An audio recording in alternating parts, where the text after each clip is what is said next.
Hey, it is hashtag Ask Adam Savage time. You guys have been submitting your questions on Twitter, and I am answering them now. Today's question from Charles Brentner. What is your favorite movie you didn't work on, but would have loved to have had a chance to work on? This is a tough question because I don't know quite how to bound this problem, right? Like, every movie that I love that involves skills that I have, from Metropolis to 2001 to Silent Running to Logan's Run to Star Wars, Battlestar Galactica, all of those. Like, I wished I'd worked on all of them. But there's a twofold reason to have wanted to work on them. Actually, there's multiple layers to this. Okay, one thing is, when you work in the movie industry, most of the time you're just working on crap. That's the reality of the movie industry. Most of the movies I worked on, I wouldn't watch again. And we called that turd polishing, when you work really hard to make something that's not great. But that's what the industry is. You get used to that. Then there's props or sets I would have loved to work on. I would have loved to work on any part of any one of Ridley Scott's science fiction movies. Absolutely any part, whether it was art department or props or miniatures or effects. I mean, his vision and the people that he works with, I would kill to have been on any one of those productions. I'll tell you, there is a movie I would have loved to have worked on, and it's Brazil. I love Brazil. I've talked about it extensively on the podcast.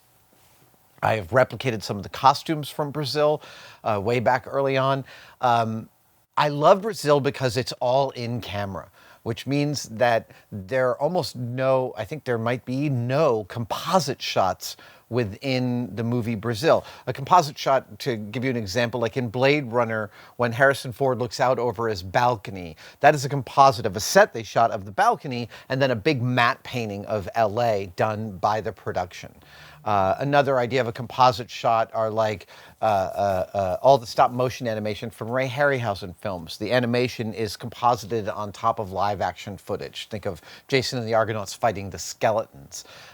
Industrial Light and Magic really reached the zenith of compositing with their optical printers that they built in the 80s and the 90s. And now in the digital age, we've moved outside of optical printers. But Brazil is shot in camera, which means all the effects, all the miniatures, there's nothing but what they shot in camera at the time. And it just lends a veracity to it. It's the reason Blade Runner looks so great, because pretty much all of Blade Runner shots are also not composited. They are shot in camera, multiple passes. I also would have loved to work on Brazil because I love Terry Gilliam. And I was lucky enough to have a meal with him once. Thank you, Ken Plume. And having a meal with Terry Gilliam was everything that I hoped it would be. We talked about movies. We talked about movies that we liked. We talked about films that we thought were great that were missing key elements. And so I got to hear his unvarnished opinion about some of my favorite movies, which was a real education. And I imagine that working on a film for Terry would be really lovely, because he just wants to keep pushing and pushing and pushing and making it better and cooler and weirder and funnier. And I have worked with directors like that, and it sounds like to me, that would be amazing. So the longest possible answer to this question is yes, Brazil. Thanks for those questions. I am continuing to answer your questions on Twitter, hashtag Ask Adam Savage. Keep submitting them, and I will keep answering them.